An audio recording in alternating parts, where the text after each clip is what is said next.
Hello, everyone. Thank you for joining us. Our vote counts. We will be speaking with Miss Angela Nelson, who is running.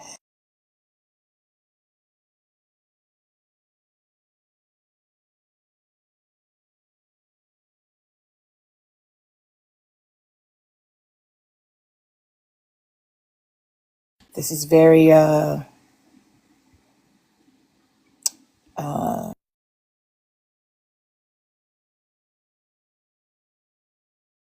heartbreaking at the same time because of what's happening in the world. We ask that everybody please be respectful. We ask that everybody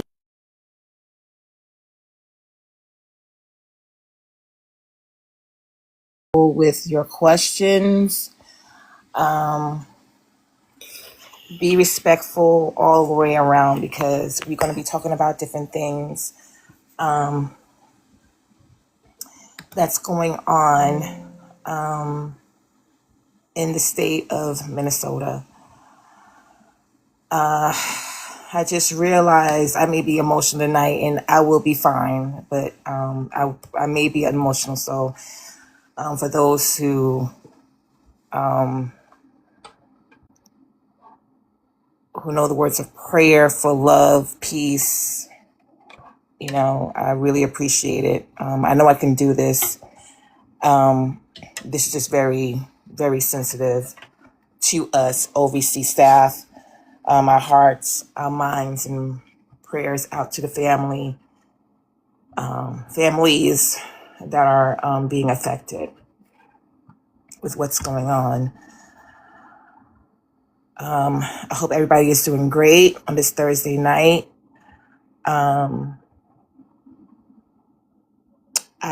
would love for everybody to love on their family members. Yes, rest in peace, Renee, and justice for the young man in Fulton, Georgia. So we're gonna try to make it light. We're gonna try to make it light, and we're gonna try to make it fun, where we can have sense of community, which OVC is. Hey, Finny, thank you so much. Yes, please share the live out. Share it out to everybody that you know and you follow. Like the live. Oh, excuse me. I'm sorry. Oh, rude. The OVC. I was getting messed up. OVC. Hit that heart me up there. Follow OVC. We do various town hall meetings weekly, on a weekly basis, like every day, like daily. And we are like all booked up this month. And I think next month as well. We are actually doing this because of what's going on in the world. 2026 is here. Midterms is coming. I don't know if you guys are familiar with Game of Thrones. Midterms is coming. So we want you all to be informed. We want you all to ask questions. We want you all to be involved, like how we're being involved. Okay.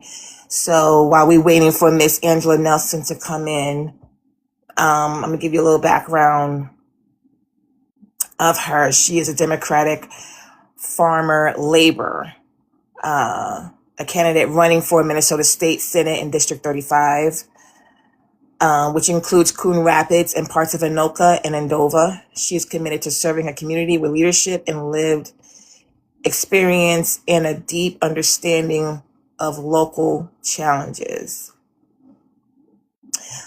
She spent 2 decades as an educator and school administrator, serving students, families, and staff in Minnesota, in Minnesota schools. She currently works as the principal of Otter Lake Elementary School, while Bear Lake, and also in Bear Lake, and previously held leadership roles in White Bear Lake area high school North Campus.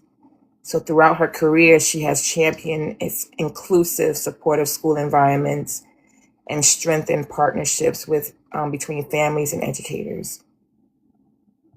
And then we ask her more about herself as well, like why she's running for a Senate position, why she feels it's important for her to run herself, her policy priorities and platform focus.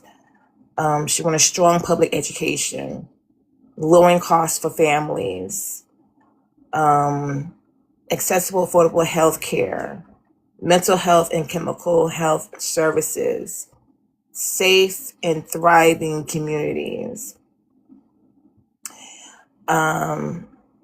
like supporting community-based public safety solutions, invest in prevention, youth programs, and mental health-centered approaches, ensure first responders and local governments have the resources they need to keep communities safe.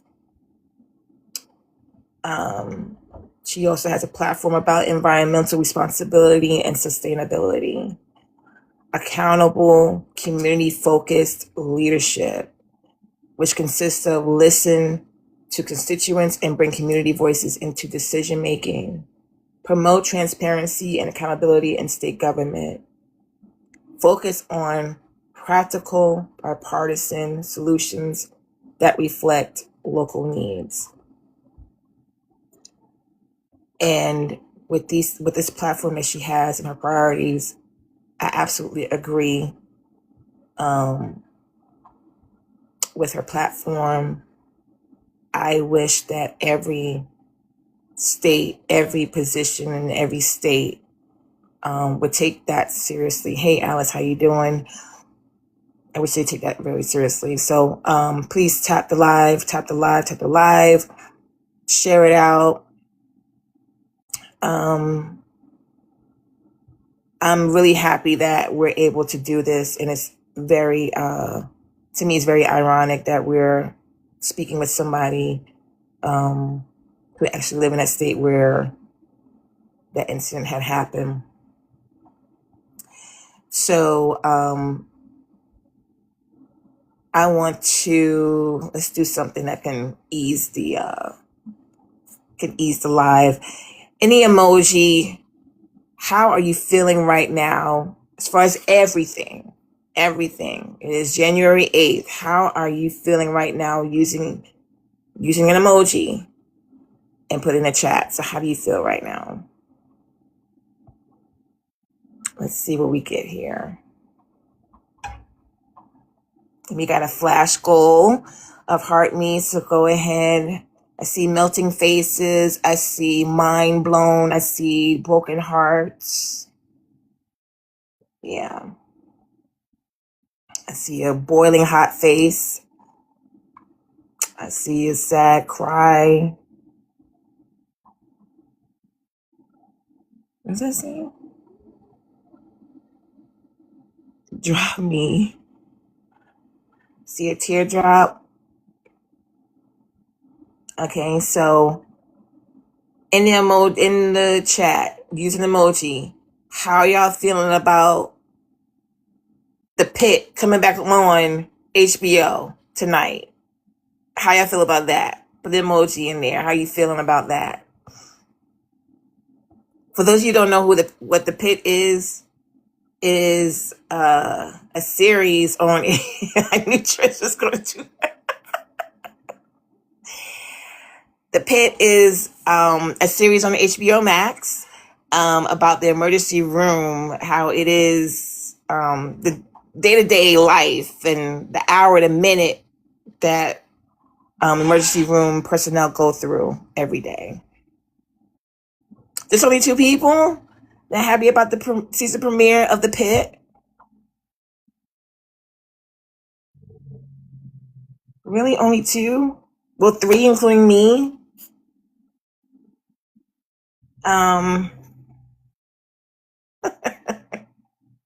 Misty, are you happy about The Pit?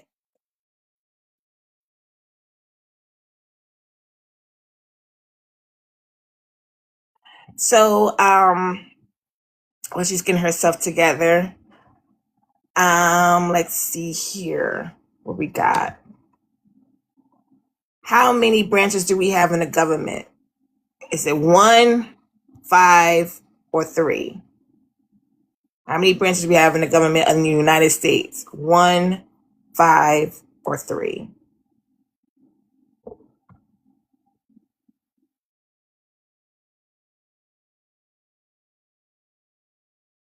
1, 5, or 3? Joni says 3. How many branches of the government? 1, 5, or 3?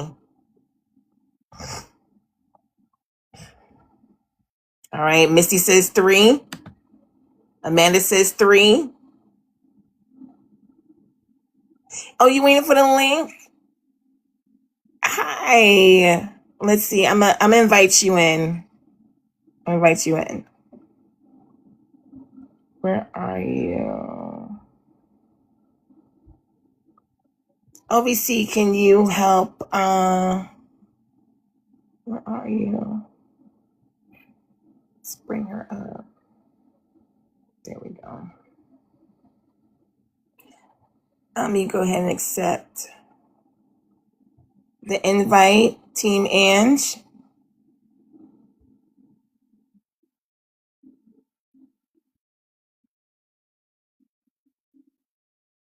Team Ange is here. Miss Angela Nelson. Okay, so the correct answer is 3. Congratulations. All right, so if something was to... No, I'm not going to ask that question. I'm going to be nice.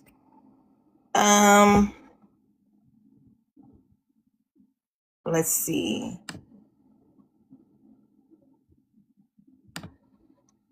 How many midterms do we have in a 4-year span? How many midterms do we have in a 4-year span? Is it 1, 2, or 4? How many midterm elections do we have in a 4-year span? Is it 1, 2, or 4?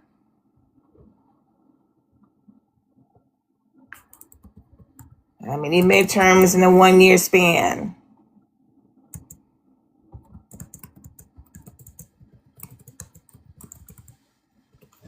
Is it 1, 2, or 4? Okay, we see a lot of 1s there.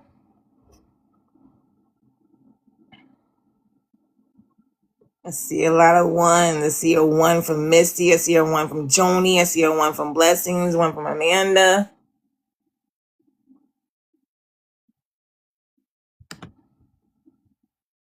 I mean, I'm gonna leave a little bit more minutes up there. Okay. Team Ange. Hi, how are you? Good. I'm just trying to join with you here. Yeah, you have your background? Let's see here. We're using audio only. Hey, Buttermilk. Gosh, I'm such a newbie. Hey, we all are. It changes. And once you think you got it, it will change again. There we go. So do you have the background that OVC sent to you? I do. I just need to give me 1 second. Yeah.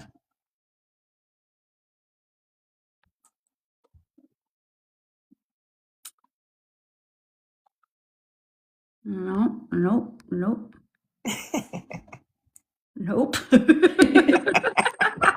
I have this background. You're good. We can go with this if you want. So while Miss Ange is doing that, yes, you are correct. It is 1, the 4-year span of having a midterm election.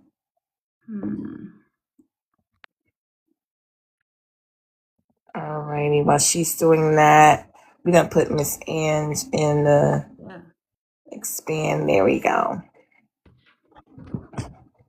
Well, It's not giving me the correct option to add that background. Okay, so you in the green screen, correct? Yes. Okay, so you picked the one that has like the screen and the down arrow. Yep. You picked that one, correct? This. And then you should go in your gallery and you see that plus sign. There you Did I go. do it? Yes, All you did. Look right. at you. Oh, good. Okay, good. I practiced and everything, I promise. I was so I ready. know. I'm a, I'm a school administrator, so I'm tardy to my own thing. So I No, apologize. you're good. You're good. It's so good to see Yeah, good you. to see you. Thanks for having me. Yes, and I was just saying to the chat, I'm like, wow, I didn't know. It's so ironic of what's going on in your state and our hearts, our Yeah. minds. We're there with you guys, and I'm trying not to cry or get emotional, but I'm just that type of person, and we want to try to make it light. We want to try to make it fun as well too. So let me get my questions up here. Yeah. So we're gonna welcome everyone. Welcome to our vote counts, also known as OVC. This is our TikTok live town hall. Our vote counts is a nonpartisan movement uniting Americans from all walks of life to empower voters, support candidates of integrity like Miss Angela Nelson here, and ensure every voice is heard through education, outreach, accountability, and action. We're building a stronger democracy. So one form, vote at a time. Thank you for joining us. And remember, your vote is your power. So today we're joined by Angela Nelson, candidate for Minnesota State District 35. Yep. Okay, and we'll be talking about her background, her vision for the state of Minnesota, and of course, taking your questions live. So when we take your questions, if you're shy, you don't want to come up, you can put your questions in the chat, but please be respectful. And if you do come up, please again, be respectful, and you can ask one question because we're going to have another town hall tonight. So we're like running back to back. So, thank you, Miss Angela, for joining us. Tell us more about who Miss Angela Nelson is and why you're running for Minnesota Senate. Yeah, absolutely. Well, hi, everyone. Thanks for being here tonight. Ange Nelson, running for Minnesota State Senate District 35, which is Coon Rapids, Anoka, and a little bit of Andover. So if you're not from Minnesota, Coon Rapids is about 15 minutes from North Minneapolis, Minneapolis area. So I can actually see the skyline from the road out in front of my house, which is great.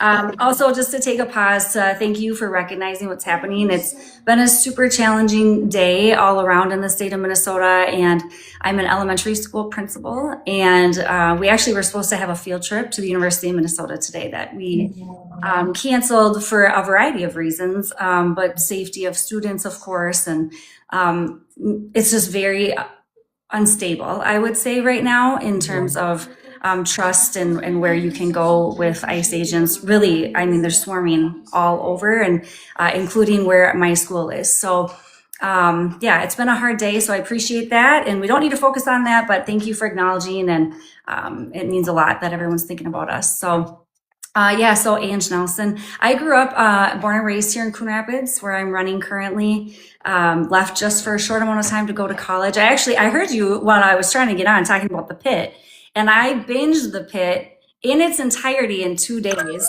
And because I actually started out as a nursing major, so I'm like in it. And I was inspired by ER. That just shows you how old I am. But the pit is where it's at. So if you haven't watched it, I agree. It's going to be a plug for that. But yeah, I started out as a nursing student and quickly decided that it's not like on ER. And I shifted majors to education. Moved back home. I taught social studies at a nearby district for 9 years. Through that time, I got my master's, I got my admin license, I had a couple of babies, and then I became principal at White Bear Lake Area High School, North Campus, which was just 9th and 10th graders. It's an unusual model that doesn't run anymore, but 1,400 9th and 10th graders, 14, 15-year-olds. Did that for 9 years, and now this is my 3rd year at an elementary school, and I love every second of it. It's the best job on the planet. But I now have a 13-year-old and a 17-year-old. So when I look at why I ran, I've always really given back to community. And up to this point, I've given to my school community, my time, my resources, my passion. And I have, my family lives here in Coon Rapids as well. And I decided it's time to take my leadership skills and all that passion that I have and bring it to my home community to run for Minnesota State Senate. And it's definitely time for a change in leadership in our district. The person I'm running against has been in office since I was in high school. And I just had my 25th class reunion. So it's definitely time to have someone that represents who our district is now, not who it was. And I do feel like I'm that person. Awesomeness. And I'm also very giddy of doing this because my husband was stationed in Minnesota from 2013 to 2016 or 17. And of course, I'm a huge Prince fan, of course. Yeah. So, yeah. As you should be. Yeah. So, and I have a special, it's something about Minnesota I love. I love Minneapolis. So we stayed in the Apple Valley and Rosemount. Yep. We were there. So it's good to actually call Minnesota my second home. I love that for you. I love it for me. Thank you. Yeah. So we're going to start off with some like an ice-breaking question. I asked this yesterday. If you were to, so what comic or what cartoon or animation that influenced you as a kid, and does that same character influence you today? Ooh, that's a really good question. Gosh, I'm almost embarrassed to admit how much Winnie the Pooh stuff I had. If anyone who I know from high school is watching, up until I moved out of my house for college, my whole room was Winnie the Pooh. Like, I was obsessed. And so what attributes of Winnie the Pooh do I still have today? I like You can change it up if you don't, you don't have to have. I think Pooh likes to lean on his friends, and he is inspiring in ways he doesn't know. So I feel like that is who I am, that I lean on my friends. I love to give hugs. And, at my school, we do practice the Disney method. We don't let go until the kid is ready to let go. So I feel like that is the cool thing. It's the sweetest thing. I love it. I love it. All right. So now we're going to go into questions, and then we're going to do like a little break of some nice rapid fire questions. Sure. So our first category is economic development. Okay, so many residents commute long distances for work because good paying jobs are limited locally. So what steps would you take to attract and grow jobs within your district? Yeah, so my district is really pretty interesting. Anoka is half of it, and it actually is really growing in a robust way. It's an older town. It has a really nice old feeling downtown area with cute little boutiques and breweries, and it's an attraction. People go to Anoka. It's a social district, which means you can take your adult beverages outside into the streets. And I know it's super fun. And and it's the Halloween capital of the world. So there's a ton of fun things. It's a huge draw. Coon Rapids is the other part of that. And that's where I live. And Coon Rapids has so many amazing things. We have a regional park with a dam, which should be a huge draw with a beautiful paths, but it's not. And businesses are leaving Coon Rapids.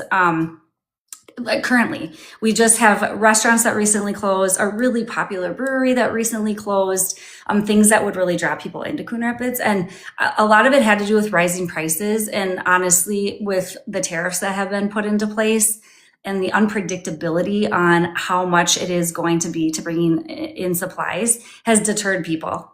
So we have a sad amount of buildings actually that are sitting empty. And so it's really working in partnership with the city. It's not something that just a state senator can do or just the city council can do, to really revamp our area to make it an attractive place, because it is an attractive place to come. And Coon Rapids should be a place that you want to stop at, and not just to drive through to get to Anoka, which is the place that many go. In regards to, people leaving the area, the other thing is we just had to make some pretty decent cuts to metro transportations and a North Star line that was very popular in the area that ran from Coon Rapids down to Minneapolis. It just ran its last route. And so there's a lot of feelings about that because we don't have a lot of mass transit in Minnesota in general. We have a bus system, and out in my area, which is only 15 minutes away from the city, it's still not convenient. If you don't have a car, it is difficult to live in this area and work in this area. Yeah. So those are things that I would like to have more attention paid to. And that, mass transit and things with the North Star line, it's quite controversial in our state right now, but it is something we should revisit. Right. I'm more familiar of the light rail. When I used to work in Minneapolis at the VA, and I worked as a telehealth clinical technician. So I never been to Coon Rapids, but I had scheduled some CBOC appointments with Coon Rapids. Yep. Yeah. So wow, I didn't know that North Star was wow. So another one is families are worried about economic growth and leading to higher housing costs and taxes. So how will you promote development while keeping your community affordable for working families? Yeah, that is another really big topic in our area right now, especially within my district. And it's turned into a little bit of a tug of war with who is going to be the ones applying the taxes, whether it's city, county, state. And then, of course, there's school levies on top of that. And so I think that has been a challenge. And I'm coming from a school as a school leader, my philosophy is you bring people together, you hear perspectives, and you problem solve. I don't know that's always how it's done. I think people are really siloed into their area of government, and it's easier to say, well, we're not going to do it this year, but I think this other person's going to take a look at that. And it's really time to have a coordinated effort to come together to take a look at this. The other big piece is here in Anoka, they would like to redo the jail. And there's a lot of talk around if that jail is going to, as it currently stands, in the middle of a beautiful historic downtown area or move out. And so, like all issues, it's very complex. And I know for a family day to day, they really are watching what is my tax increase going to be and where is that money going? I think the other piece is, and I was personally impacted by this, homeowners insurance. Like there's no set legal policy, if you will, around like notification on if homeowners insurance is going to go up.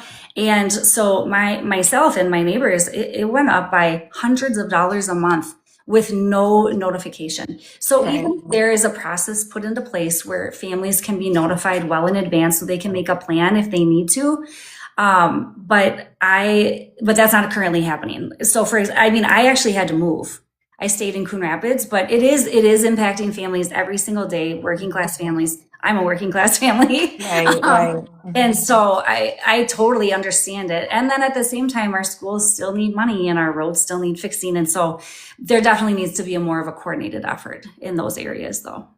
Absolutely. And I'm located in North Carolina right now, and yeah, it's going on all over where people are getting these surprise notifications of various entities that people depend on or people that need, to live and to survive. We have one question in a chat from Miss Pat Politics. This person asks, Patty Politics, sorry. Patty asks, is public transportation controversial in your area because of the unhoused riding or what? No, I would say more. It is costly in that we are very spread out. When I think of other urban areas I've been to in the U.S., the metropolitan areas are sprawling. Minneapolis is a little condensed, and then you jump across the river to St. Paul, also pretty condensed, and so then you pretty rapidly get into first ring suburbs and second ring suburbs where it's much more. It's just spread out. It's not in a condensed way, so it does cost more. which is part of the problem on how to provide a solid metro transit, transportation system.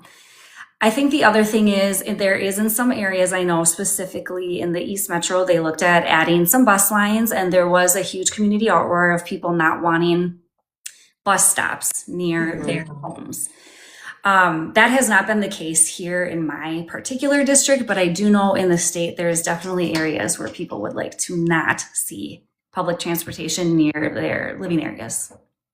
Yeah, in Minneapolis, for those who don't know, it's like a little miniature New York. I'm originally from New York. I'm like from all over. I'm originally from New York, and it's like a little miniature New York thing, and I love it. I miss it. I love If it. you've ever seen The Mighty Ducks, it was filmed here, and then you can get a good No look. way. Yeah, Mighty Ducks, because of we try to not go outside if we don't have to. We have skyways, and so Yeah. they're highlighted in the movies. So take a look. And if you've never been to Minnesota, well, if you have been to Minnesota, you'll know why we need skyways to walk around Minneapolis. Yeah. Yes. Gotcha. Okay. I love it there. I have such a soft spot there. If there's any more questions in regard to economic development, you come up and request to come up to ask Miss Angela herself. She doesn't bite. She doesn't bite at all. Or you can ask your question in the chat, but just remember to just be respectful. Until then, we're going to go to the next subject, healthcare and women's health. We're going to the so familiar area where women often struggle to find reproductive care. My gosh, my mind is like thinking before I even speak. Sorry about that. Prenatal services and postpartum support. What solutions would you support to improve women's healthcare access in Minnesota? One thing is Minnesota is really lucky in that through the ups and downs and Roe versus Wade, we have held strong on to our reproductive freedoms and have really been a place where people have come from other states to seek help. It is not a perfect system, and we absolutely need more clinics. If you live in rural Minnesota, you have to drive a substantial distance to receive the care that you might need, especially if we're talking about reproductive rights. Then there are laws put into place that have women wait 24 hours before they're able to follow through on some of the decisions they make. And it is costly. I think one thing that we're really focused on here in Minnesota is the Equal Rights Amendment. And it's one of those things where people think, oh, it already exists, that there's equal rights for women. And the reality is there's nothing in law that says that there is. And women's rights for pay, for health, are still determined by groups of people that most of the time are not women. And so there is a strong push for the Equal Rights Amendment. I'm a believer in it. I would push that forward. But it has been pushed for a while and has not been successful. And if you look at the makeup, like many governments, women are in the minority. Yes. And that's another issue all over once again, where it's the battle of the genders, who has the upper hand and who's trying to, I wouldn't say be equal, but trying to have the playing field leveled. Yeah. I'll just add that the person that I'm running against is very much against women's reproductive rights and freedoms, and was actually quoted during the last session on the session floor saying that abortion is not healthcare. And I couldn't disagree more. And our state disagrees with that, as we, of course, have held true to those laws and welcoming other women in. So I just wanted to put that out there. I know Minnesota is a blue state overall, and so if you're not from here, you might think they're so liberal, but it's not all. We still absolutely have to fight to keep the rights that we have. Absolutely. And we're going to say AB for the abort that name, because of the TikTok references, so TikTok won't have live. Yeah, we very censored. But noted. And people don't realize there are different types of ABs. For various reasons. Thank you for answering that question. Okay, so parents and schools are seeing more kids struggle with anxiety, depression, and stress. Mhm. How would you strengthen mental health services for children, families, and educators? Again, I'm an elementary school principal. I was at the high school before now, so I see it firsthand. And sadly, I really thought that when I went to the elementary level that I would see fewer students needing those services. And I actually see more. And it's really disheartening to see a first grader so riddled with anxiety that it makes it hard for them to learn. So one thing that I think would be very powerful is if every school had access to a full-time social worker that was in-house, that can help with services, that can help with different groups around how to manage emotions and whatnot. That's been critical to the success of my own school, but we were able to lock that in with a grant. It's not something that is common in schools, and actually mental health supports and other supports for kids tend to be the things that have the highest ratios. With high school counselors having upwards of 350 students on their caseload, it's not manageable to give them the mental health access they need. The other thing is school-linked mental health would be incredibly important. So that would be outside therapists that can come in an office out of your school where students can receive services during the day. So it takes away the barriers of transportation at night, if students need to work, things like that.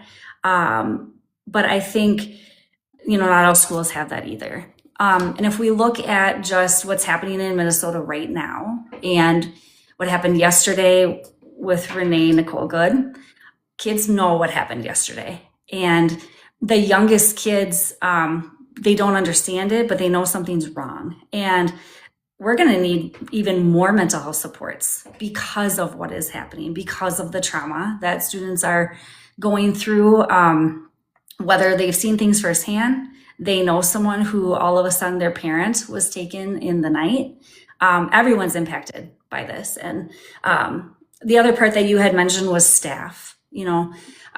Staff, taking on a lot of emotion from students and families is a very real thing. If you if you have a job where you're working with people in which they share their troubles with you, you know that is very hard. And so having better supports and networking opportunities for teachers, it is often very lonely. And you think, gosh, I probably am the only one that thinks that. It's not true.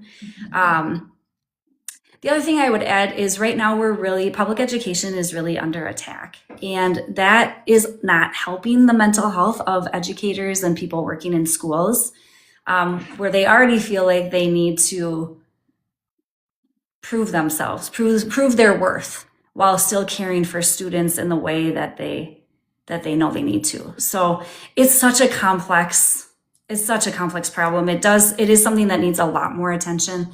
I know what happens to students if they do not see the proper mental health supports. They then need chemical health supports. They will numb in some way by the time they reach an older age. And we only get them for so much time in a school.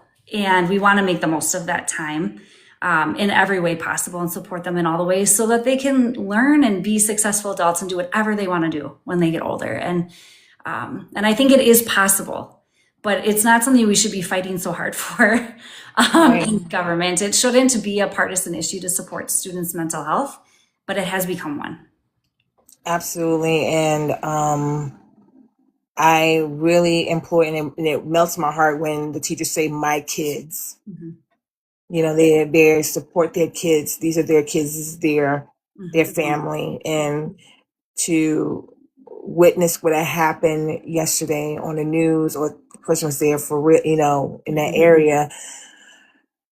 I mean, children should not be going through this, shouldn't be bearing the burdens of the world on their shoulders when they're trying to gain an education. Yeah, and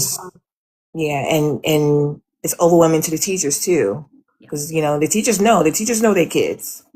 Yep. And I thank you as a principal who's spending time with the little ones and being that safe hub and having that concerned for their little minds, because their minds should not be holding the burdens of the world. Yeah. How I personally feel. So I really thank you Yeah. for doing that.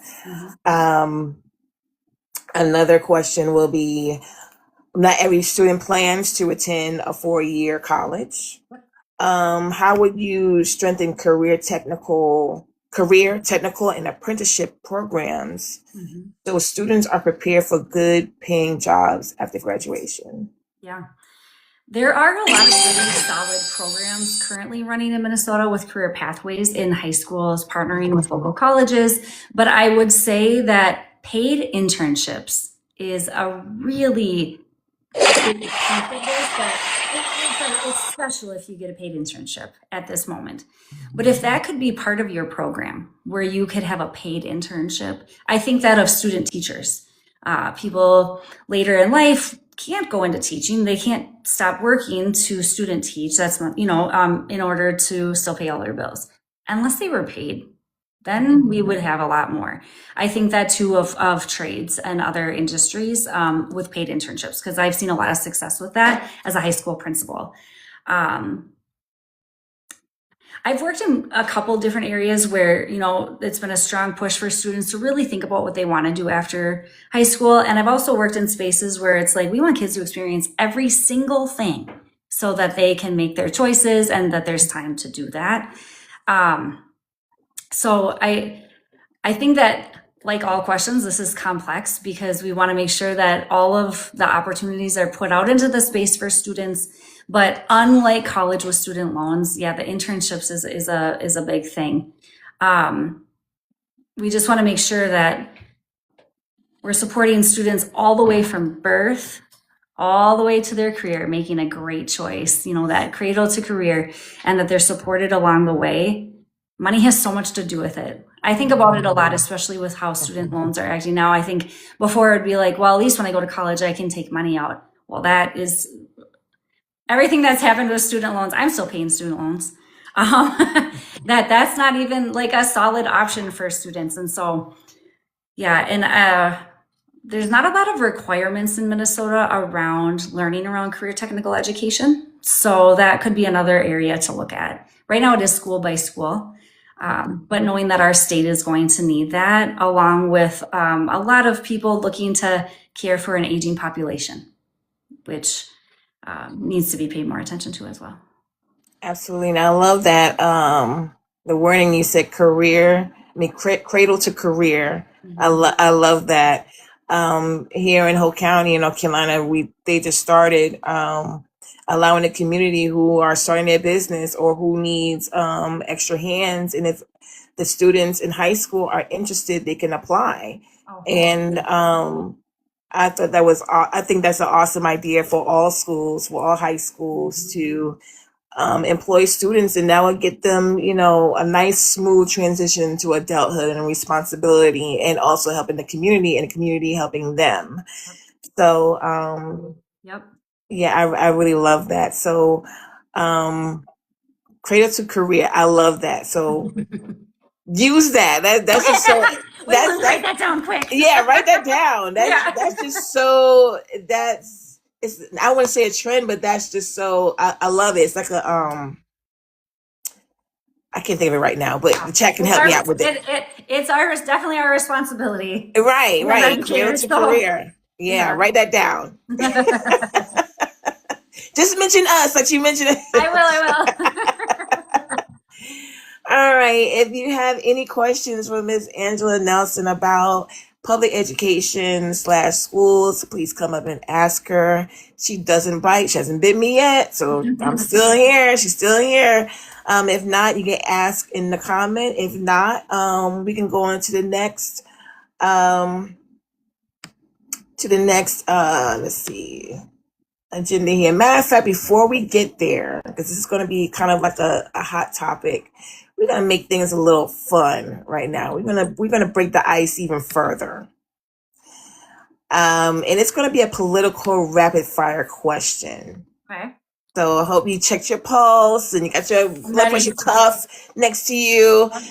All right, so here we go. It could be a one answer, yes or no. Okay. Term limits. I'm sorry. I'm only laughing because this has been one of the number one things that has come up in my district. One of the number one things. Yes, I do think that we should be looking at term limits. Okay, one issue in your district Congress ignores. Chemical health. Okay. One thing you change as a senator on day one. Making sure that everyone has access to affordable health care. Okay. In one sentence, why should your state trust you with their vote? Because I will fight like hell for each and every person in the state of Minnesota, regardless of gender or race or name anything. It's a human thing. And I will fight for every single person, whether they like me or not. I love it. You passed. Flying colors. People in the chat, did she pass? Flying colors. If no, you put a down one, but I think everybody's gonna say a thumbs up, flying colors. Please put your emoji in the chat. Let's go with it. All right. So the next thing we're gonna talk about, it's very tender. Okay, we got some hand clapping from Kristen. All right, got some hand clapping. All right, we're gonna talk about public safety and immigration. Mm-hmm.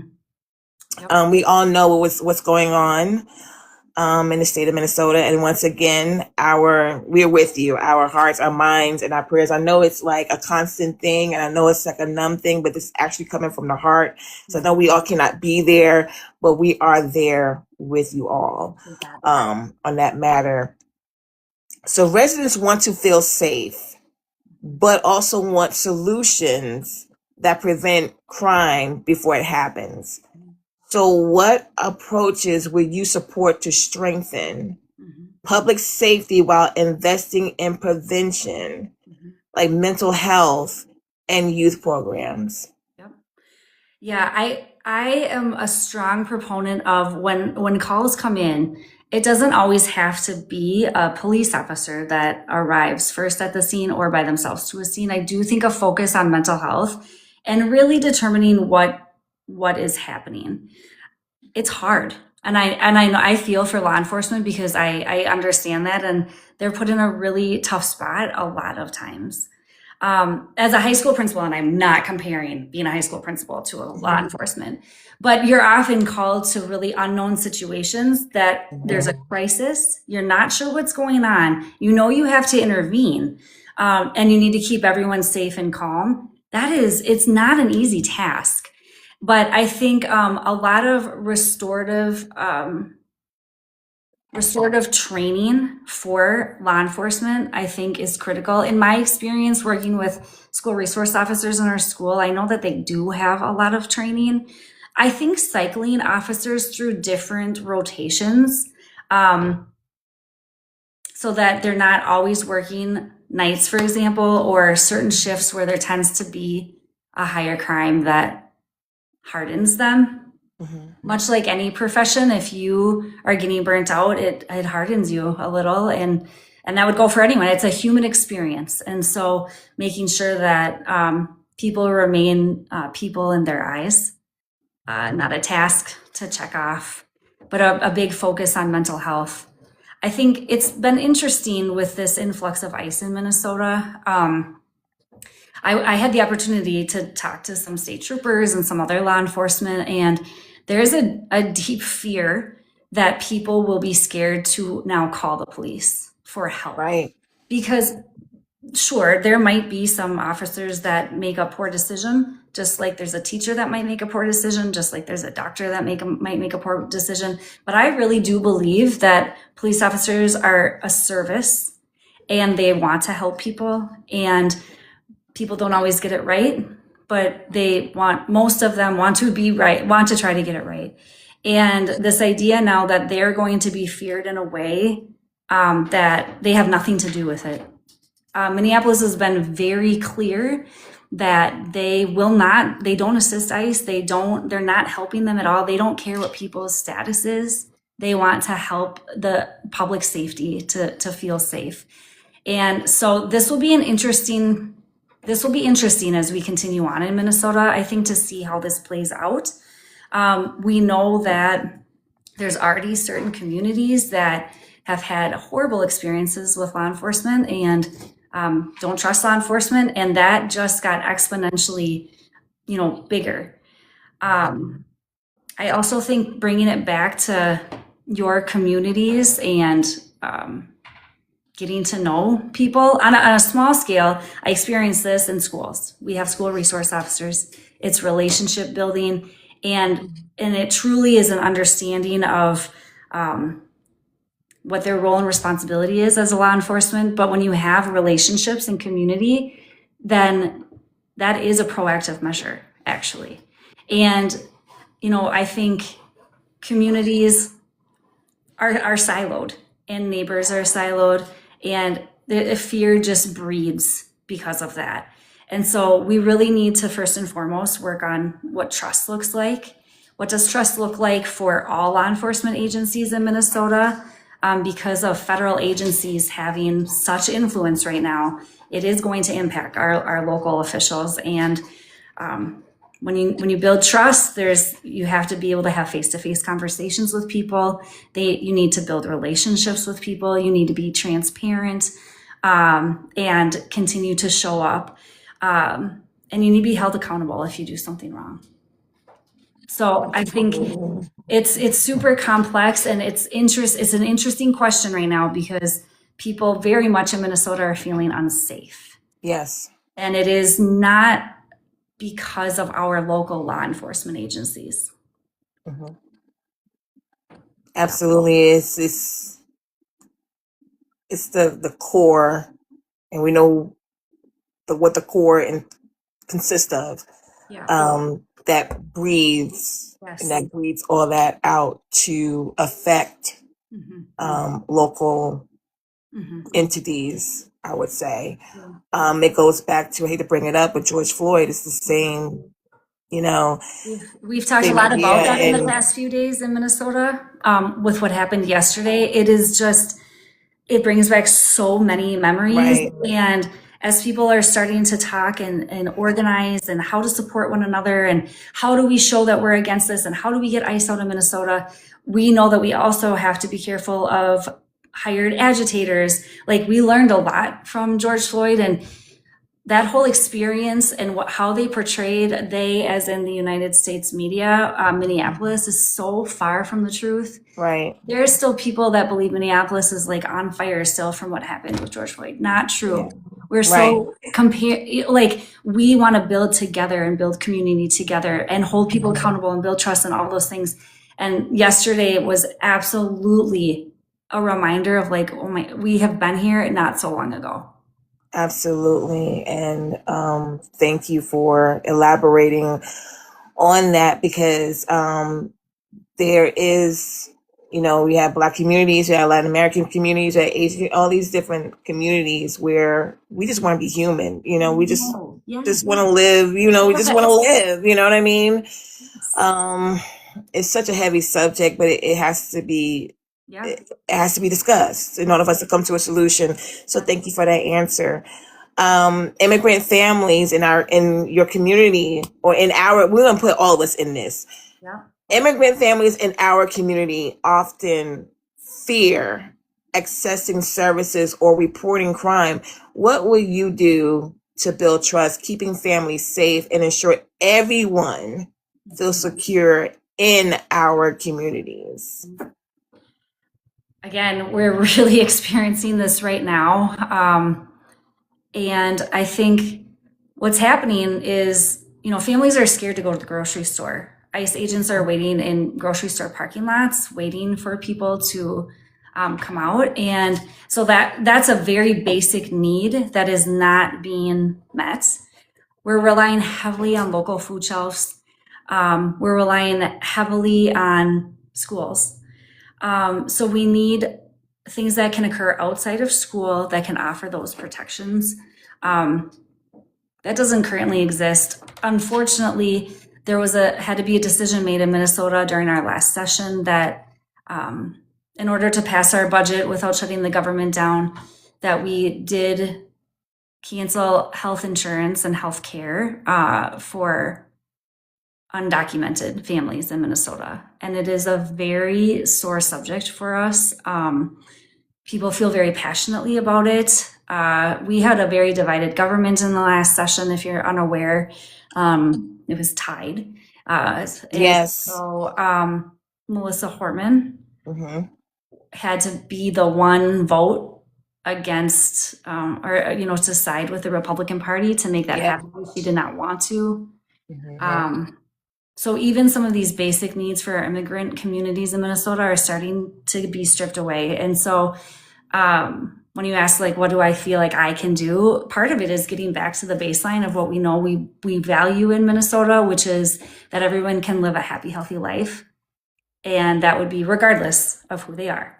So that's healthcare, access to food. Building those trusting relationships is going to be getting out into community. That's the only way you can do it. And building stronger community neighborhood networks, which I do think a lot of people have. But if your neighborhood network is all immigrants, you need to be able to have access points, and there should be people protecting you. The law should be protecting you. And so getting back to baseline in Minnesota is going to be critical because we did have some losses recently. Yeah, and thank you for that answer. And it's like, how do we get back? Mm-hmm. How do we rewind back to where it was supposed? Like, I'm a 1980s girl, born on July 4th, 1980. So okay. I'm a little older than you, but I'm an 80s girl. Cool. So you understand. No, it wasn't perfect, but we knew our neighbors. Our neighbors knew us. We had parties. We had, we knew each other. We knew each other's families. We loved one another, no matter what, happens, in that neighborhood. And now it's like we getting further and further and further away. And it's like, how do we get here? How do we get back? Yeah, that shared humanity, coming back together. And part of it is politics are so divisive right now. They're so divisive. They're dangerously divisive in how people talk. And it has turned into, if you're on this side and I'm on this side, we actually can't talk anymore. Right. I feel like that has a lot to do with it. And we have experienced quite a bit of loss in Minnesota with political violence over this last summer with the assassination of Melissa and Mark Hortman. Melissa was our Speaker of the House. An attempted assassination of Senator Hoffman, his wife and daughter. And for a brief moment in time, it did feel like we all came together. Yeah. And I have, some of the national politics bleed their way back in so quickly, and that has happened. And so we are kind of back at that spot. And I think a lot about, like, what's the overhaul? Like, how do we get back to feeling that hope? Right. There needs to be a change in leadership. People look to leaders for that, for hope and for ideas and to feel safe. And right now people aren't able to do that. And so of course they're not going to feel like they can go to their neighbors, because everywhere they turn, whether it's social media or news, they're being told they shouldn't trust their neighbors. They shouldn't talk to their neighbors, and that their neighbors are bad. Right. I would say the other piece, sorry, I'm getting off on a tangent, but we've just had so many things in Minnesota. The attacks on our Somali community have been insane and unwarranted. Very. There is a lot of fraud that has taken place in Minnesota, not just by Somali citizens, by white women, by white men, but it is this narrative and this very dangerous rhetoric that gets spread that causes so much fear and hatred, and that is also seeped into Minnesota, where now Somali businesses are starting to not have enough customers, and they're losing money, and they're going into hiding for a completely different reason. Right. And because of all the hate and backlash they're facing, not because they did anything wrong, but because people in power said they should. And that is such a dangerous place to be in. And so I think I really do believe this. I think we're going to see a big change in leadership in the midterm elections. I think we're going to see a big change in our next presidential election, where we can start coming together in a unified way as a country, in a way that we're not right now. Absolutely. And I could talk to you for hours, because it seemed like I knew you like back then, and then it's like reuniting, yeah, but I know we don't have a lot of time. But thank you for answering those questions, and thank you for your rant. You need to get this out. This needs to come out as you running for Senate, because you're gonna be approached with this. Yep. Yeah. So we have one question about how do you feel about abolishing ICE? Yes. I think that they are causing, it's like a reign of terror. I was a US history teacher and I taught social studies. So I know this has happened before in our history where there is a policing group that causes chaos and fear and terror, kidnapping people, not knowing if they are non-citizens or citizens. There's no due process that's happening. It is completely inappropriate. I think there are absolute ways that we can address our undocumented citizens and people coming into our country. 100% that can be addressed. This is not the way to do it. This is actually tearing our country apart. This is tearing our communities apart. Like we talked earlier, kids aren't going to school. I could go on and on about why I feel like they should go away. Right. Prior to them coming to Minneapolis, things aren't perfect, but we were solid. And now there's chaos, there's division, and there's so much fear, all because of them coming into our state and truly trying to kidnap people. And that is insane to me. And so I feel very strongly that as citizens, we do have a lot of power. And our voice is our power, our vote is our power. And although our vote will have to take a couple of years to get to, we can continue to use our voice to let people know that this is not normal and we are not okay with it. Absolutely, and thank you for that answer. And I'm gonna do one more in this subject, because the people got to know this. First responders are often called to mental health or substance use crisis. What policies would you support to expand crisis response teams and reduce strain on police and emergency services? Oh, yes. That is an absolute need. And I think also for first responders, I actually have some in my family. A lot of first responders, they're on a path to a career. Most people aren't going into being a first responder for their whole life. And so making sure that they're trained for that very specific job around how to handle a mental health crisis. As a school principal, we take so many de-escalation trainings. We have trainings on how to de-escalate, on how, if we needed to have some type of control of a situation, how to do that in a way that honors the person that you're still working with, that keeps everybody safe and doesn't cause more harm. All of those things should be mandatory for anyone who's walking into a crisis, so that your first go-to isn't something so severe.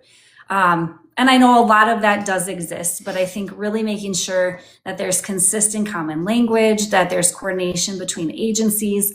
A lot of that doesn't always exist. Right. Between agencies. And so I think we need to remember that we are better together. We need to get that coordinated. We need to rely on our neighbors. We need to have safe communities that include law and order. It does. There is a time and place where we absolutely need to have that, even if it's not every time. And so it needs to be like zoomed out in order to really take care of people in the way in which we know they need. Absolutely. And thank you for answering those questions in that category. We're going to take just a little second of a break. Please tap the live. Please continue to share it. Miss Angela Nelson is still here. She did not bite me yet. I'm not bleeding. I see. She's normal. She's human. She's here. If you have any questions, please come up and ask her in regards to what we said, public safety and immigration. If you are shy, you can ask your questions in the comment, but please be respectful. And until then, we're going to go on to environment and infrastructure. So many communities are dealing with aging water systems and concerns about water quality. Very much. Yeah. What would you do to invest in clean water infrastructure and protect public health? Before you answer that question, the reason why I'm like cracking a smile because I remember I had to get water softener Mm-hmm. for Oh, yeah. our town. Oh, okay. So it just Yeah. brought my memory. That's why I was started. I'm like, yeah, we used to use water Yeah. softener solution. But Yeah. we have someone in the queue. Oh, Miss Ayana. We're gonna have her come up and ask her question. How are you, Miss Ayana? Hello, Sianca and How are Angela. you? Hi. Meet my other sister, Angela Nelson. Meet her. Hi. Hi, Hi, Angela. welcome. Sianca, you are so funny. I love you. Angela, I have to ask you about this. I don't know if you already talked about this because Sure. I'm late to the party. I Okay. apologize. Wow. I'm late to the party. What do you think of this My Pillow guy running for freaking governor? Come Oh my on. gosh. Well, it's a little wild. We have a history of unique governors in Minnesota. You Yes, you might do. remember we had Jesse Ventura. Yes, you did. So yes, my pillow. Oh gosh. Why, Ayana? I Why? Because I can't get a straight answer from anybody about me this too. governor's race now that Governor Walz has Yeah. decided not to run again. Yes. Like, where does this put, like, who do you think would be a good person to replace Tim Walz? Oh, that's a great Yeah, question. that's a great question. Yeah, and so I think well, first to address my pillow guy, I'm not a fan, and I would not like to see him as our governor. But I would love to see a woman candidate. I would love to see a woman as our governor. Okay. Governor Walz has done a great job. Going for 3 terms would have been hard, in all honesty, and especially everything that's going on. So we have so many strong women leaders in the state of Minnesota. I feel so incredibly lucky to know them and to be able to work with them. And so, nothing has been said for sure. And, no one's come forward, but there's a lot of talk about who we wish and hope. Senator Amy Klobuchar's name has been thrown out as someone who might be, thinking about it. She has done an amazing job for us as our senior senator, at the Capitol. And so, she'd be great. Senator Majority Leader Erin Murphy, has run for governor in the past. She's an amazing, incredible leader. She would be great. Obviously, I'm a Democrat, and so I would like to see a Democrat stay in So office. what do you think more of I don't know, are you progressive? Are you centrist? Again, late to the party here. No, that's okay. Are you centrist? Are you progressive? How do you lean in the Democrat Party? Yeah. So here in Minnesota, we are the DFL, so the Democratic Farm and Labor Party, and that is Okay. unique to us. But it's funny, when I door knock, I've been asked this question so many times. They're like, what way do you lean? Left, right, or in the middle? And I'm like, to the left. A middle to the left, right? So I definitely can see perspective. I can. Okay. I absolutely can work with people to problem solve. I am so against like the very, very extremist views, really, Gotcha. on both sides. And so, but in order to get things done in Minnesota, it's going to have to be a Democratic governor. And it's Yeah, gonna I agree. I live in Ohio, and Oh, yeah. we have a key governor race as well, and we've got Vivek Ramaswamy running against Amy Acton. They're the front runners so far in the primary, Okay. and I don't want an extremist. I don't want the same. And I know Minnesota is, for the most part, liberal. I love the politics of Minnesota. I really do. I love the welcoming atmosphere of Minnesota. Yes. I love the whole thing. And so I would hate it. Like, some people have said that Minnesota is leaning more like they're moving towards red. I hate I using wouldn't colors, say but that. Yeah, I could see why people would, especially because in the last election cycle, we were very split. That's happened before in our history, but I think it's also very divided, I would say, between rural and suburban urban areas, yeah. like a lot of states. But yeah, I'm a Democrat. We need a Democrat. I would love to see a Democratic woman. We need more women in leadership representation. I agree. We need I a agree. perspective, and um, it's we absolutely, yeah, that's the direction we need to go. All right, I got you. Thank you for answering that for Thank me. you for coming on and popping No, in. no Yeah, good to problem. talk with you. All right, bye, y'all. Yeah, Bye, Ayana. Bye. Oh, I love her. Let's see here. Thank you for your question, Ayana. If there's any more questions in the chat, if not, we're gonna move on to environment and infrastructure. So back to the water. Clean water. Yep, clean water. I got you. Yep. Clean So, water. do you want me to repeat the question? Do you remember the question? Yeah, no, I'm good. Okay. So I Okay. have a couple ideas. So specifically to my district, I've already mentioned this once, but we have a dam in Coon Rapids, the Coon Rapids Regional Dam, Mhm. and it actually used to be used for hydropower. It has the infrastructure to do hydropower, which really would have an incredibly positive impact for our community if we were able to restart that, knowing that the infrastructure already exists. We used to do that. Of course, with different energy companies and things like that, it went away and has become quite controversial. But there has been people who have worked hard to try to keep it on the forefront. It's a beautiful natural resource that we have here that we absolutely should be tapping into. So that's one piece of it. I think the other thing is, and I don't know what this looks like in other states, but we really need to have some regulations around data centers. So Yes. AI is such a magical and powerful tool, and it's not going anywhere. Right. But like technology does most of the time, it got way ahead, way faster than we did, than any sort of, policy. And so we need to have, we're going to use AI. And we want to house it in a safe way though, because that actually is going to contaminate our water a lot faster than we can even imagine. And so in terms of making sure that we have access to clean water, we need to have a way in which we can have data centers in a responsible way for the community, while still having access to this amazing technology and honestly all of the jobs it brings in to build a giant data center. I mean, it's kind of a catch-22. We want them, we need them, and they need to be more regulated. So that's something that we need to take a look at. Absolutely. And they need to be in places where it doesn't affect communities in a negative way. Absolutely. If you know what I mean. I'm being very- Absolutely. Yes. If you know what I mean. Yep. Not just go ahead and just put it there. No. Yeah. Yeah. Yeah. So And Minnesota is an absolutely beautiful state, and it is. It's we gorgeous. love our parks, and we love our paths, and we love our we love to be outside in the summer, mostly for me, but some people do like the winter. But no ice fishing for you? No ice fishing for me. No thanks. Hard pass on that.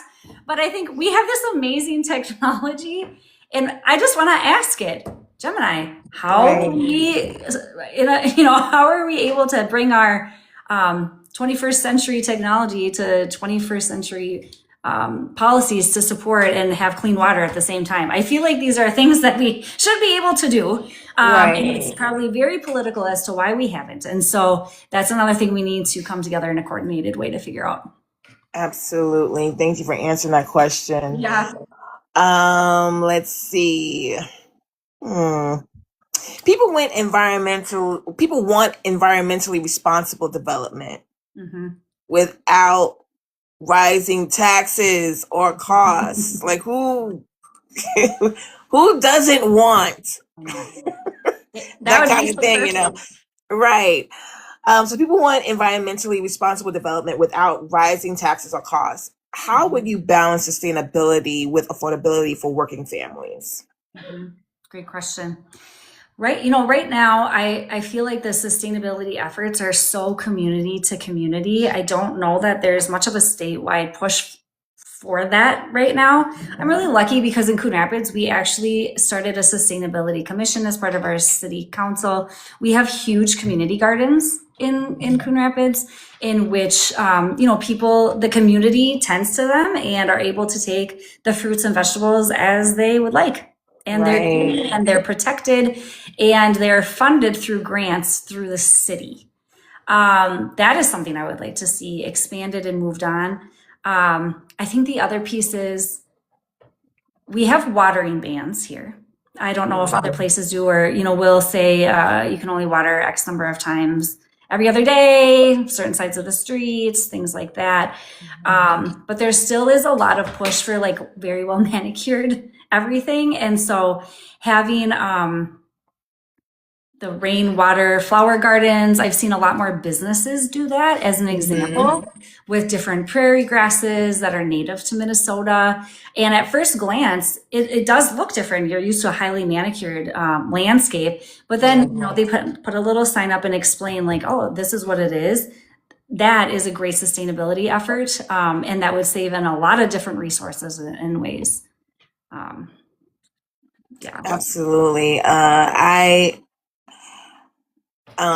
wish we was still living there in a sense because of the way they grow. I had my garden there, and I seen like the water bin where they get from the rain, and they got say, that's a good idea. So, but I'm lazy now, so I don't feel like going. I don't feel like doing it. Yeah, I don't have much of a green thumb, but I really love going to farmers markets and Yes. So Yeah, absolutely. I'll let other people garden for me. Right. This is our last subject for tonight, but if you have any questions about environment and infrastructure, please come up and ask, or you can chat. I mean, we're having so much fun up here. I'm enjoying this conversation with Miss Angela. I was like, oh my God, I hope this goes great, despite what's going on. Me too. Actually, I was like, ooh. Yes, but it's going awesome. It's great. Awesome. So local issues and constituent focus is what we're going to go on. Great. So many residents feel disconnected from state government. How will you make yourself accessible to constituents and ensure people can easily reach your office when they need your help? I agree with you. What's funny is this kind of goes back to what I talked about earlier with law enforcement getting into community, and that the way to build community, to build trust, and to build relationships is you have to be in community. And so I have made a huge effort already. So I've been running for a year already. And I spent last summer, I knocked thousands of doors talking to people, going to all of the different community events and really making myself accessible, so that folks can get to know me. We can start to have those relationships, and it's not like, Ange Nelson, who's that person? It's like, oh yeah, Ange, I met her at the farmer's market and we talked for a little bit, and here's how I know I can get a hold of her. I'm really also, and I'm like this in my personal life too, but following through and following up on things is just really critically important to me. I think it strengthens relationships and helps build trust. And so I think that, if I talk to someone and they ask me a question, I don't know an answer, I'm going to find the answer for them, and I'm going to hook them up with the right person, because that matters to me. So I've really been trying to run a campaign reflective upon my leadership style. This is how I lead in my buildings is, I have a lot of great personal relationships. People say they have an open door, but I truly believe that as a leader, I'm the only one that needs to be available 24 hours a day. Yeah. So like people know that they can access me and talk to me and whatnot. I think the other thing is, I think people have experiences, or maybe have had experiences, and this is what folks have shared with me. When they go to someone's office who is an elected official and they're talking to them, they don't feel like they're important. The elected official might seem distracted. They might give them a canned response, talking points, shoo them off, make it quick. That's not even the person I am. So when I'm talking with a person, like, they have me, I'm theirs, and we are having a conversation. And I can't even help but be authentically myself. And like it or hate it, that's what you're going to get. But I'm going to listen to you, and I'm going to support you, and I'm going to figure out how I can help you, even if I can't solve the problem. Absolutely. And that's what I'm getting from you from this whole town hall. You just have this bright, good energy that not only does Minnesota needs, but us. Yeah. You know, even like I said, even though we're not there, but just to hear you speak and hear your ideas and things like that give us a sense, okay, that at least somebody, at least somebody's listening, at least somebody cares and has hope. Yeah. And you actually kind of partly answered my next question, but I want to know more in depth of your answer on this question. So your district includes families, seniors, educators, small business owners, and immigrants with different needs. Yep. Okay, so how will you actively listen to these groups and turn their concerns into action at the Capitol? Yep. One thing I've learned as a leader is that you need to listen to everyone, and they need to be heard, but you also shouldn't make promises you cannot keep. So I think I'm not going to lie to anyone and say to every single person and every single problem, I will solve that. That's actually probably not going to happen. I wish it could. If I could like wave a magic wand, I would make all of Right. it. I want everyone to live the best life. Right. In a perfect world, right? Yes. But part of it is also knowing who to connect to. So I've like I said, I've already talked to thousands of people, and you're right. People do have a lot of different things that they are working on. There's also so much commonality on what people need and want. And I think that for me, that will be my core focus as I initially enter, knowing that I'm entering a space where there is a lot of experts in other areas. And, elected officials, I'm a school principal, someone might be a lawyer, someone might be a stay-at-home mom. Right. We are not experts in all areas. And so our job is to listen to our community members and then do our very best to find the resources they need. And if that means putting a policy in place to protect people, that's what we can do. But for me, I'm going to manifest this, as I enter office in 2027, it will be, because my election is 2026. As I enter office, I'm going to look to say, I need to support the most amount of people the fastest and the most amount of the time. And so for the commonalities that I'm hearing are healthcare costs, overall costs of things, lots about schools in my area. It's very contentious on the school board, with our board being split with candidates who are supported by the Parents Alliance. And are really looking to defund and get rid of public education. And so those are really areas that I'm passionate about, that I'm going to keep moving forward on, because those are actually areas that impact every single person in our community in some way, shape, or form. Absolutely. And thank you for answering that question, because we get that a lot, and people don't want to discuss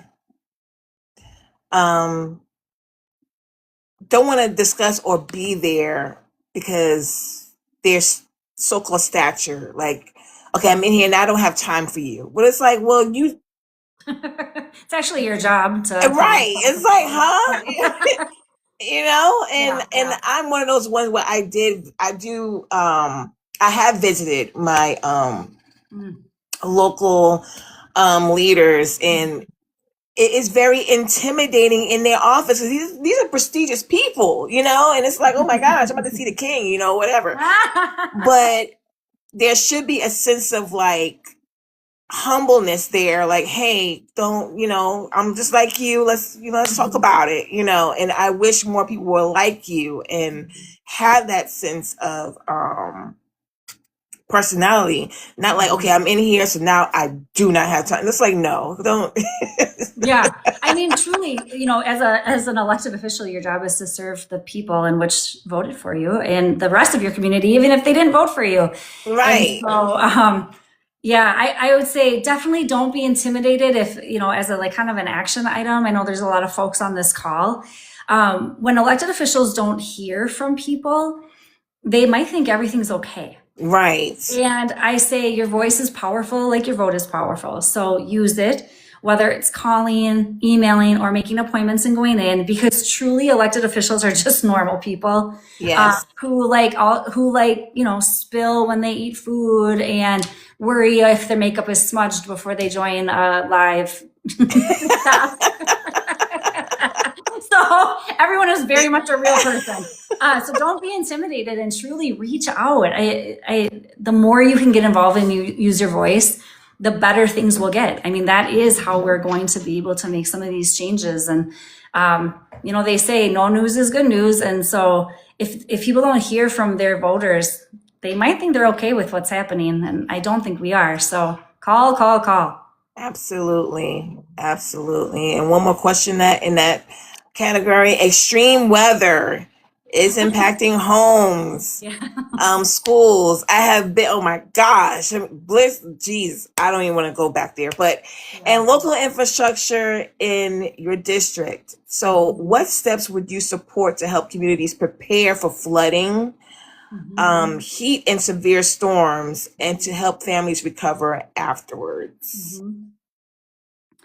Minnesota's severe weather looks a little different, I would say, than yes. That's why I was like, I'm not even gonna go through the list of things I went through. Oh no. But I think like in the winter, severe weather for us looks like really catastrophic roads, hard to drive, damage that's done to your home due to ice storms. And so, a lot of this comes back to, I really do feel like there needs to be some a critical lens on homeowners insurance. Yes. Because, that's where that money will end up coming from. We don't have I think the last time the Rum River flooded in Anoka was, I don't even know. I can't even remember. But I think like in terms of extreme weather for us, it is, ice and cold and,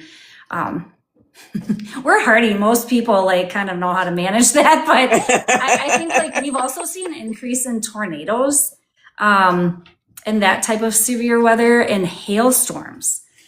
Right now, there's not a lot of support for families, and they are relying on their homeowners insurance, which we talked about earlier, without warning can go up by hundreds and hundreds of dollars. And the way that a lot of homeowners insurance work is that your neighborhood or your community might not have been touched, but if there's a huge storm, for example, in Minnesota, there was a huge storm up north, it demolished a town.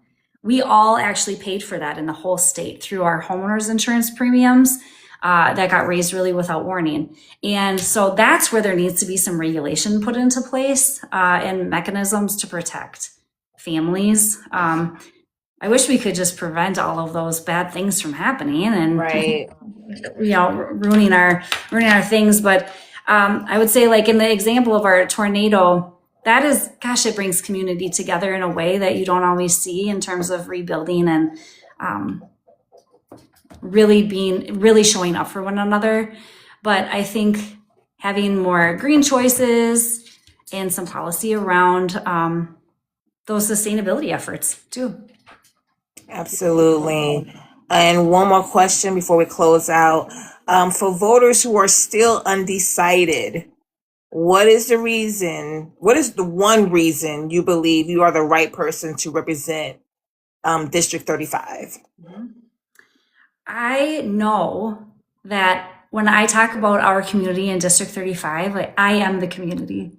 I was born and raised here. I know what our needs are. I know what they were then, and I know what they are now in a much more contemporary way. And I am willing and will fight for every single person.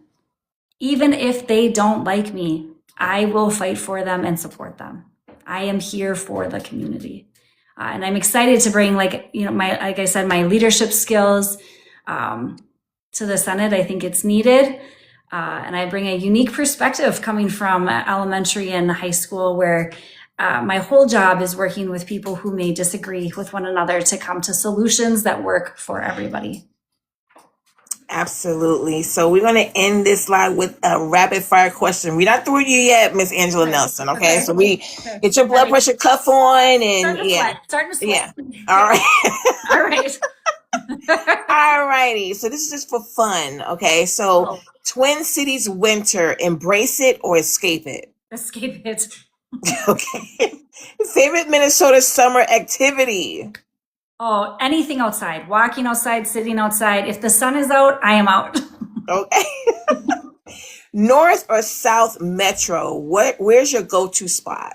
Oh, well, I live in the North Metro. And so in Anoka, there is this place called Serums, and it has the best chicken wings you will ever have. And I would put money on that. Okay. Okay. I have to check that out when I go back up there. Yeah. Outdoor winter fun, yes or no? No, absolutely not. Yeah, she said she doesn't like ice fishing. No, I'm not a big winter person. I often think like I choose to live here, but it's So best local coffee shop near Coon Rapids.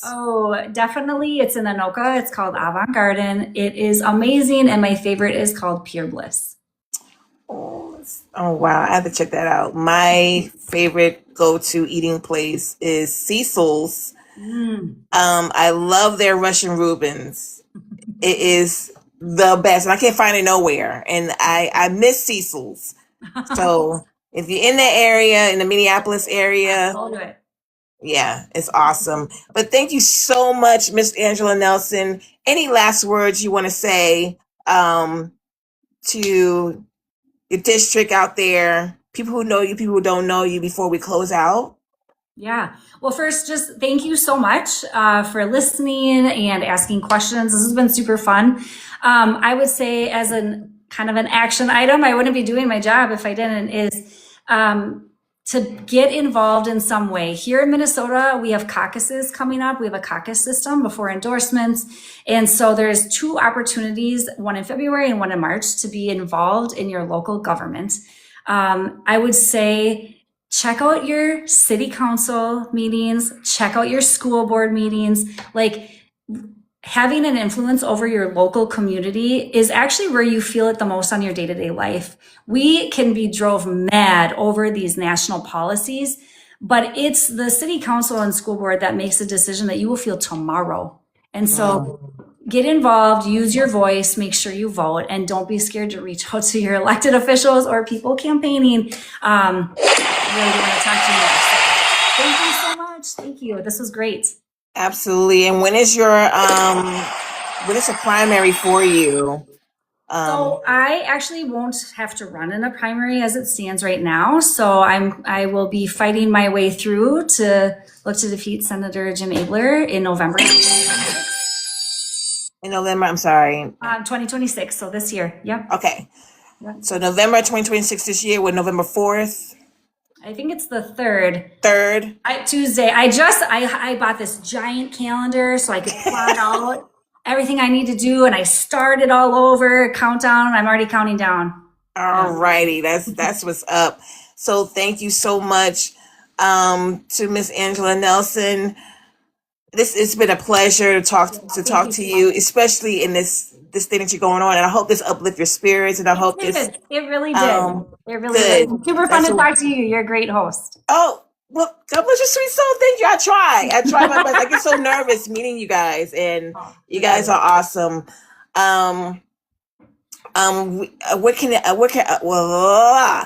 Where else can they reach you? Well, TikTok is one way. You can reach me through, I have a website. It's Nelsonformn.com.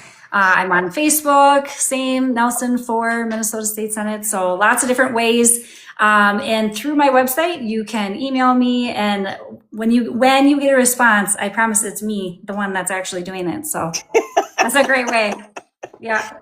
That's awesome. So yes, please reach out to Miss Angela Nelson, www.nelsonformn. That's MN. Okay. You should know your abbreviations of your state. MN.com. All right. So We thank you so much. Thank you, OVC, for hosting. Yes, Thank you, chat. Thank you for the gifts. Thank you for everything. Thank you for tuning in. So once again, Our Vote Counts is OVC, a nonpartisan movement uniting Americans from all walks of life to empower voters, support candidates of integrity like Miss Angela Nelson here, and ensure every voice is heard through education, outreach, accountability, and action.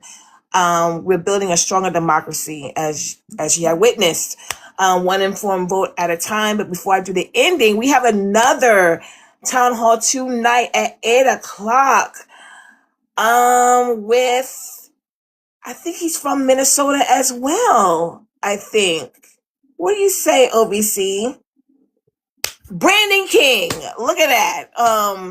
Could have brought Miss Teen Ange up again. I didn't mean for her to leave yet, but Miss Ange, if you're still in the chat, Brandon King is tonight at 8 p.m. Eastern time. All right, so we're gonna take a little quick break.